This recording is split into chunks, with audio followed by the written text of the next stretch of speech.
சகரியாவின் புஸ்தகத்தில் பார்க்கும் பொழுது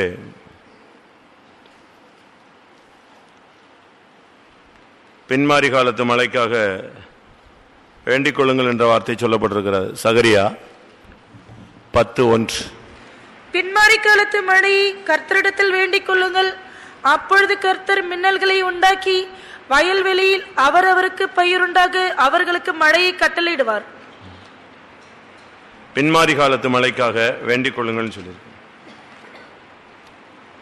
பின்மாறி காலத்து மழைங்கிறது அபிஷேகத்தின் நிறைவான ஒரு பகுதி, இல்லாவிட்டால் சபையின் பூர்ணத்துக்கு இழுத்து கொண்டு போகக்கூடிய ஒரு வல்லமை உள்ளது.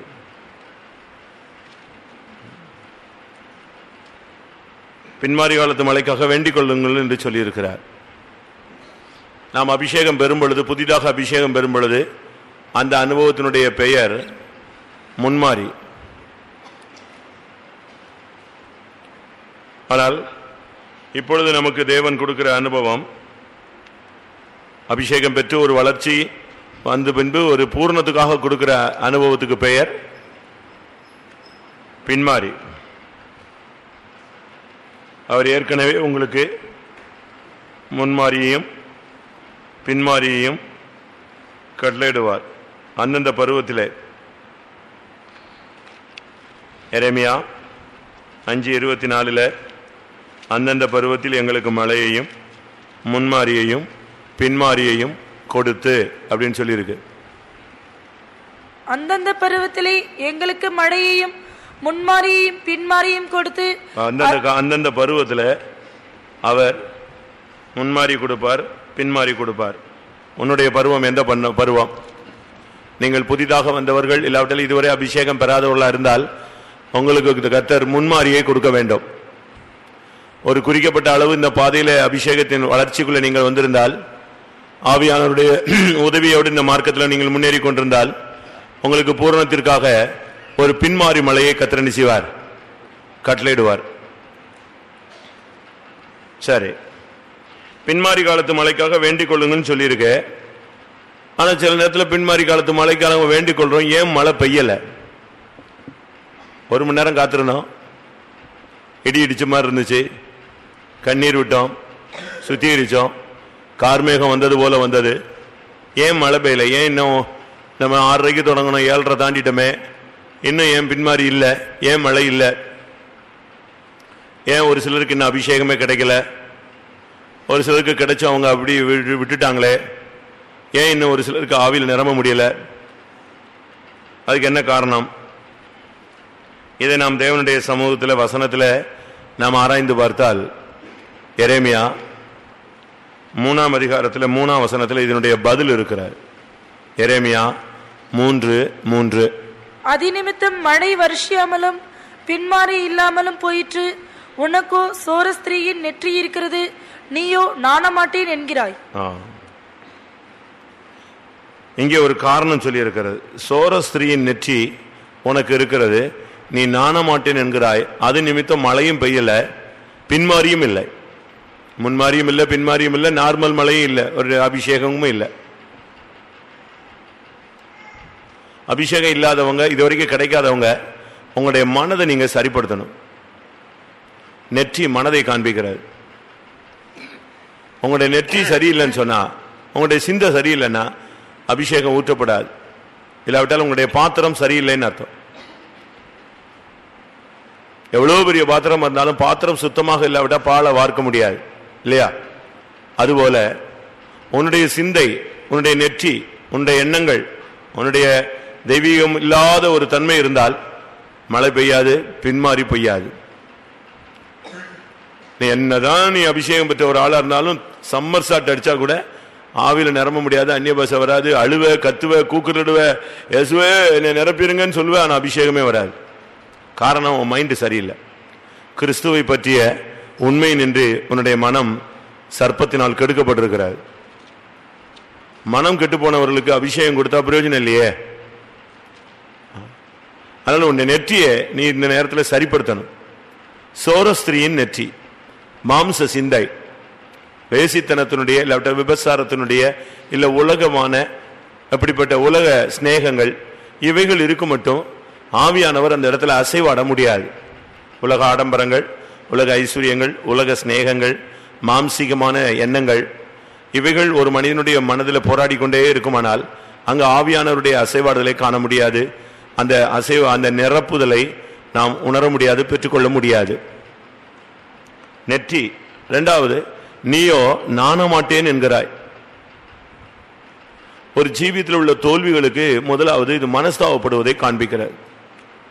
தேவனுக்கு ஏற்ற துக்கம் உனக்கு உண்டாகணும். ஐயோ, நான் தப்பு செஞ்சிட்டேன், நான் துன்மார்க்கமா இருந்துட்டேன், என்னுடைய மனதை கெடுத்துட்டேன், நான் அப்படி செஞ்சிருக்க கூடாது. நீ நாணம்ங்கிறது வெட்கத்தினுடைய ஒரு போர்ஷன். நான் உனக்கே ஒரு துக்கம் உண்டாகணும், ஒரு வெட்கம் உண்டாகணும். சா, நம்ம இப்படி நடந்துட்டோமே, அப்படி நான் செஞ்சிருக்க கூடாது, அபிஷேகத்துக்கு விரோதமா போயிட்டோமே, பரிசுத்தாவிக்கு எதிர்த்து நின்றுட்டோமே, அப்படி நீ உணரும் பொழுதுதான்.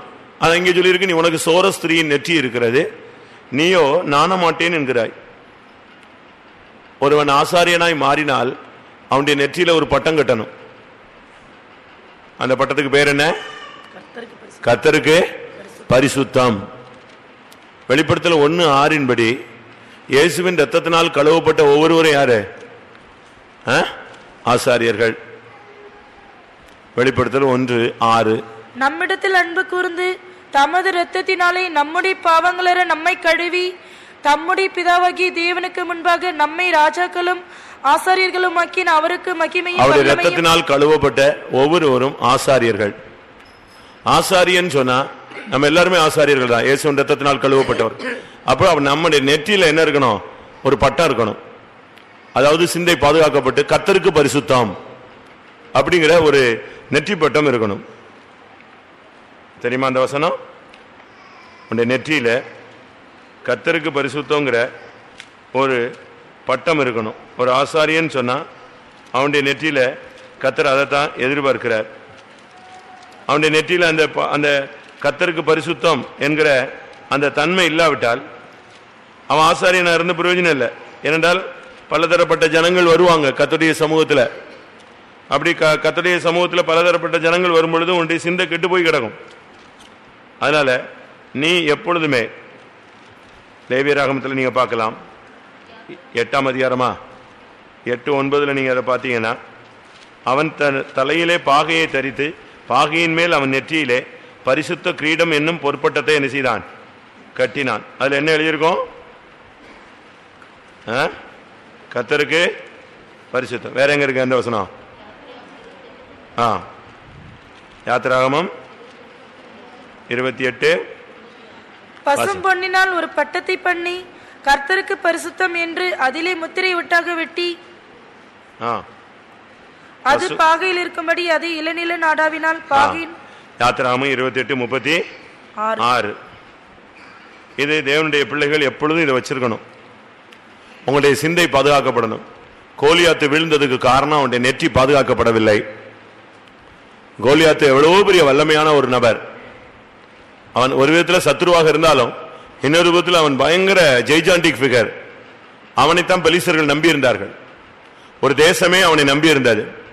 ஆனால் அவன் வெங்கல சீரா வைத்திருந்தான், ஒரு பெரிய கேடகம் வச்சிருந்தான், எல்லாம் இருந்தது. சர்வாயுத வர்க்கம் தரித்திருந்தான். ஆனால் அவனுடைய நெற்றி என்ன செய்யல? பாதுகாக்கப்படவில்லை. அவன் தன்னுடைய பலத்தை நம்பினான், பரிசுத்தத்தை நம்பல. அவனுடைய மனது கெட்டு போயிருந்தது. அழகா கோலியாத் அதை தாக்கி விட்டான். அப்படினால மனது பாதுகாக்கப்பட வேண்டும். கிறிஸ்துவை பற்றிய உண்மை நின்று உங்களுடைய மனம் பாதுகாக்கப்பட. மனம் பாதுகாக்கப்பட்டால் தான், மனம் புதிதாகும் பொழுது ஒரு தேவனுடைய பிள்ளை மறுரூபமாகிறான், வருகைக்கு ஆயத்தமாகிறான், ஜீவியத்திலே மாற்றங்கள் உண்டாகிறது. அதனால நம்முடைய நெற்றி ரொம்ப முக்கியமானது, நம்முடைய சிந்தை முக்கியமானது, நம்முடைய எண்ணங்கள் மிகவும் முக்கியமானது. இதை தேவன் அதிகமாய் நம்மிடத்துல எதிர்பார்க்கிறார். இல்லைன்னா மழை பெய்யாது. நீ சரியான அடுத்த தேவ சமூகத்துக்கு வராத போது நமக்கு இந்த அபிஷேகம் கிடைக்கிறது இல்லை. சகரியா 14ஆம் அதிகாரம் 17ஆம் வசனம். அப்பொழுது பூமியின் வம்சங்களில் சேனைகளின் கர்த்தராகிய ராஜாவை தொழுது கொள்ள எருசலேமுக்கு வராதவர்கள் எவர்களோ அவர்கள் மேல் மழை வர்ஷிப்பதில்லை. தேவ சமூகத்துக்கு அதிகமா நீங்க வராம நீங்க ஒதுங்க அபிஷேகம் கிடைக்காது, பின்மாறி கிடைக்காது, ஒரு வளர்ச்சி உண்டாகாது. சகரியால 14, 17 நீங்கள் இதை பார்க்க முடியும். ஆவிக்குரிய தேவனுடைய பிள்ளைகள் இந்த நாட்கள்ல சரியான விதத்தில் தங்களை சரிப்படுத்த வேண்டிய நேரம் இதுதான். அப்பொழுது பூமியில் வம்சங்களில் சேனைகள் கர்த்தராகிய ராஜாவை தொழுது கொள்ள எருசலேமுக்கு வராதவர்கள் எவர்களோ அவர்கள் மேல் மலையை கர்த்தர் வரிசிக்கிறது இல்லை, அனுமதிக்கிறது இல்லை. இன்னைக்கு அபிஷேகம் ஏன் வரல? அதான் கொஸ்டின். ஏன் அபிஷேகத்தில் நாம் நிரம்பப்படல? ஏன் அபிஷேகம் கிடைக்கல? ஏன் பின்மாறி காலத்து மலை நம்ம மேல இறங்கல? நான் என்னுடைய வார்த்தையை முடிக்கிறேன். இப்ப நாம் கொஞ்ச நேரம் உட்கார்ந்து அழுவோம், நம்முடைய நெற்றியை சரிப்படுத்துவோம், நம்முடைய சிந்தையை சரிப்படுத்துவோம், அந்த சோரஸ்திரியின் மாம்சீகமான எண்ணங்களை சிலுவையில வைப்போம். கிறிஸ்துவனுடையவர்கள் தங்கள் மாம்சத்தையும் அதன் ஆசை இச்சைகளையும் சிலுவையில அறைந்திருக்கிறார்கள். ஏன் அபிஷேகம் வரல அப்படிங்கிற ஒரு கொஸ்டின் நமக்குள்ள போராடிக்கிட்டே இருக்கும். அபிஷேகம் ஏன் கிடைக்கல, அந்நிய பாஷை பேச முடியலையேன்னா உனக்கு தான் தெரியும், உங்க மைண்டு சரியில்லை, உன் மனசுல ஏதோ ஒரு பாதிப்பு இருக்கு. அது ஒரு துக்கமா இருக்கலாம், ஒரு மாம்சீக இச்சையாக இருக்கலாம், ஒரு எண்ணங்களா இருக்கலாம், ஒரு தோல்வியின் சுவடாக இருக்கலாம், ஏதோ ஒரு இருக்கு. ஆனா அதுக்காக நீ வெட்கப்படல, துக்கமும் படல, அதனால அபிஷேகம் வரல. எல்லாரும் ஆவியில் நிரம்புவாங்க, எல்லாம் ஃபுல்லா அந்நிய பாஷை பேசுவாங்க, ஆவியில் நிரம்புவாங்க, தீர்க்கதரிசனம் சொல்லுவாங்க, கர்த்தர் பேசினார்னு சொல்லுவாங்க. ஆனா நீ பக்கத்துல தான் உட்கார்ந்துருப்ப, உனக்கு ஒண்ணுமே இருக்காது, அப்படி ஜீரோவா இருப்ப. நீ அபிஷேகம் பெற்ற ஆள் தான், ஆனா நீ ஒரு ஆசாரியன் தான். ஆனா நெற்றியில கர்த்தருக்கு பரிசுத்தங்கிற பட்டம் கட்டாத ஒரு ஆசாரியனா இருந்தால் பிசாசு தாட்கிடுவான். நான் இங்க வந்த பிறகு அதுதான் யோசிச்சேன், ஏன் மழை பெய்யவில்லை? சோரஸ்திரியின் நெற்றி. தவறான எண்ணங்களோடு நீங்க உட்கார்ந்திருந்தா எத்தனை மணி நேரமும் எத்தனை காத்திருப்பூட்டம் நடத்தினாலும் உங்களுக்குள்ள அபிஷேகம் வராது. எல்லாரும் கண்களை மூடுவோம், முடிந்தால் முழங்கால் படியிடலாம், பைபிளை மூடி வைக்கலாம். கொஞ்ச நேரம் கர்த்தரை நோக்கி பாருங்கள், ஏன் மழை பெய்யவில்லை?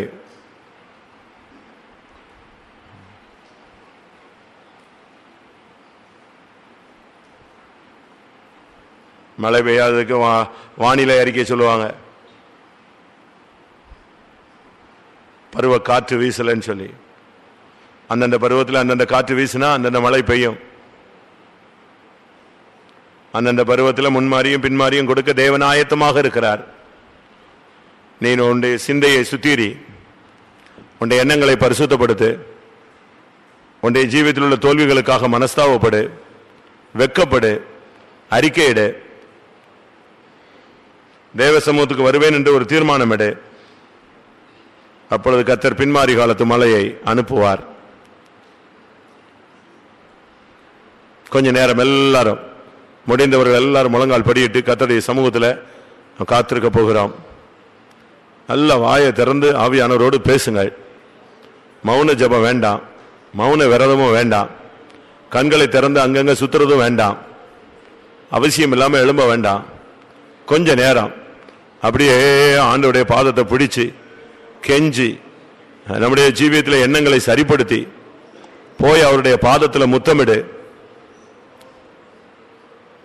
அவருடைய பாதத்தில் அடிக்கப்பட்ட ஆணிகள் இருந்து வழிகிற அந்த இரத்தம் உன் நெற்றியில படட்டும். அப்பொழுது உன் சிந்தை தூய்மையாய் மாறும்.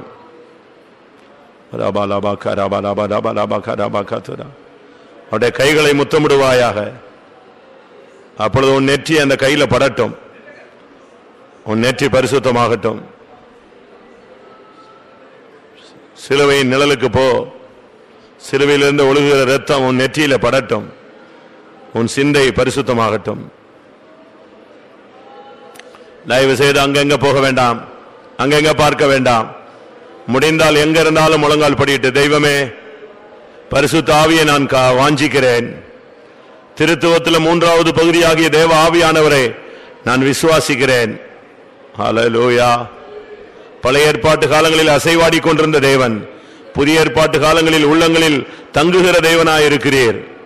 ஹல்லேலூயா. எனக்குள் வந்து தங்கும் ஆண்டவரே, என்னை விசுவாசியாய் அல்ல உம்முடைய ஆலயமாய் மாற்றி எனக்குள் வந்து தங்கும் ஆண்டவரே. என்னுடைய மனதை பரிசுத்தப்படுத்தும், என்னுடைய சிந்தையை பரிசுத்தப்படுத்தும், என் எண்ணங்களை பரிசுத்தப்படுத்தும், என் நினைவுகளின் தோற்றங்களை பரிசுத்தப்படுத்தும். ஓ, என்னுடைய நெற்றியை பரிசுத்தப்படுத்தும். கர்த்தருக்கு பரிசுத்தம் என்கிற பரிசுத்த பட்டத்தை என் நெற்றியில நீர் கட்டிவிடும் ஆண்டவரே. ஹல்லேலூயா ஹல்லேலூயா ஹல்லேலூயா. நீ கேட்டால் உனக்கு சகாயம் செய்ய ஆவியானவர் வருவார். ஆமென். அன்றைக்கு அப்போஸ்தலர் மேல் இறங்கின ஆவி, மரியாள் மேல் இறங்கின ஆவி, பவுலின் மேல் இறங்கின ஆவி. ஹல்லேலூயா. ஓ, இன்றைக்கு உன்மேல் இறங்குவார். உன்னுடைய சரீரத்தில் இருக்கிற அசுத்தங்களை மாற்றிவிடு. உன் சரீரம் ஆலயமாய் மாறட்டும். உன் சிந்தை தேவன் குடியிருக்கும் கோயிலாக மாறட்டும். அப்பொழுது மழை பொழியும், ஆவியானவர் இறங்குவார். நீ அக்கினியாய் மாறுவாய். எல்லாரும் கண்களை மூடி முழங்கால் படியிட்டு சத்தத்தை உயர்த்தி, ஓ சோரஸ்திரியின் நெற்றியை சிலுவையில் அறையுங்கள்.